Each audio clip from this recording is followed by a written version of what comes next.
It's really fun and exciting to have Lollypop be here to just advocate for these amazing horses. We get all kinds here, and in this area we get a lot of horses off the track.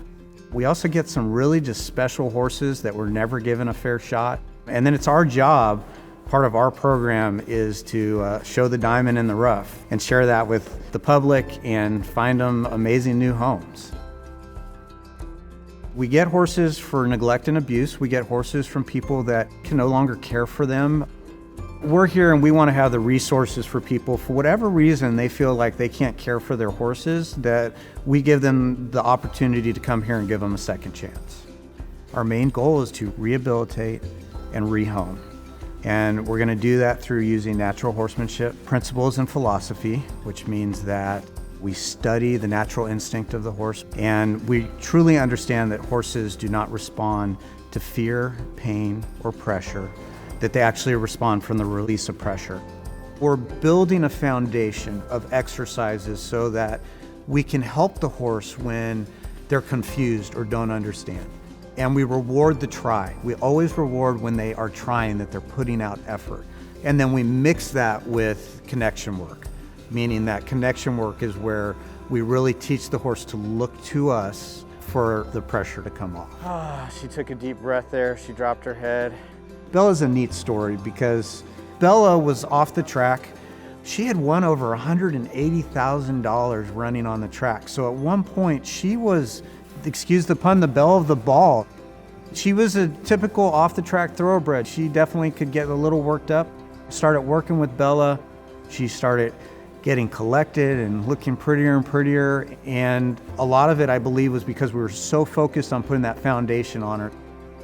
We were on our way to visit my family in Rochester, and I was flipping through Facebook and came upon a posting that was on the USEA Area 1 website, which is an eventing website out of the New England region. When I saw Bella, I just had an instinct that I needed to meet her. With Bella being an 8-year-old thoroughbred who had the career that she had and obviously gave a tremendous amount in her life, I just wanted to give back to her and give her a forever home. So my plan for Bella is to just see what she enjoys. If she wants to jump a little bit, I'm totally game. If she wants to trail ride, I'm game. If she wants to do some dressage, I'm game. I just want to have fun with her, and if I can get out and compete a little bit, that'd be great too. Steve has been great, super responsive. I love the way Steve and the staff work with the horses. It's no doubt they're cared for and they're loved. It's been a pleasure. There's so many amazing stories through the whole shelter here, and but this is a fun one. Is our amazing farrier Josh. He was out here doing his trims and he recognized this mare. Her face looked very familiar, as you can see. I asked Chelsea about it. We kind of just put it together and figured out that who she was in relation. A bunch of years ago, I went and I was looking for a project horse and I found Minamar. And when I went to go see her, her mom, Marlotta, lived on the property. So I was able to meet Marlotta at the same time. I always say everything happens for a reason. It drives him crazy. And I'm like, if it's meant to be, it's gonna be. And he's like, I'm gonna have to agree with you on this one, because it was definitely, everything lined up too perfectly for it not to have been meant to happen. Marlotta was a Lollypop, and it just worked out to be the perfect story that they could come and retire together. When we put the two of them out together, and both of them just kind of went along like they had been together their whole lives. Yeah, there's no big meeting or anything. They both just went out and ate their hay. For the most part, they're pretty similar as far as their personalities. There's things that I'd say they're very similar. Yeah, there's things that they do, and we look at each other, and we're like, oh, so that's where that comes from. I tell Josh all the time, they'll be outside and they're just hanging out together, and I walk in and I'm like, they just make me so happy. It makes me so happy to see the two of them just living their best lives and being happy together. Spud has a really special place in my heart. Spud had a pretty tough start, and for whatever reason, he became pretty feral.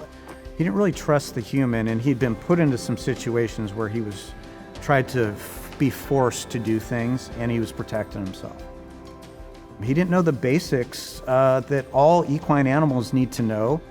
And I started working with him and building a foundation of exercises. And this was really important for Spud. Whenever he would fight or be scared or nervous, we would use the tools to get his mind. And then when he relaxed, we would reward him and he would get rubbed on and loved on.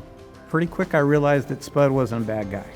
What I started noticing as I spent time with him was on our farm walk, whenever people were walking up and touring the farm, Spud was the first guy to come up to the fence and hang out with people. He loved the human. He just wanted to be with the human. And Spud has more character and personality than any equine animal you can imagine. I'm happy to say that Spud found his forever home. I'm so proud of Spud, and I'm really proud of the owners that took him. We were just looking to give a second chance to another animal that we could include in our herd and spread our love. We want to build that trust and respect and the bond that the mules and donkeys so desperately need. Our focus was, what do we need to work on? And Steve was instrumental there with being honest and fair, and I think we can make this a great fit for Spud. He's adorable. The emotions were overwhelming for me. It really was about how happy I was that Spud was finding a home. In the meanwhile, he was working it out in the herd, trying to figure out where his place was, but he was in this giant pasture and he was running, and he's very inspiring, and he's forever with me.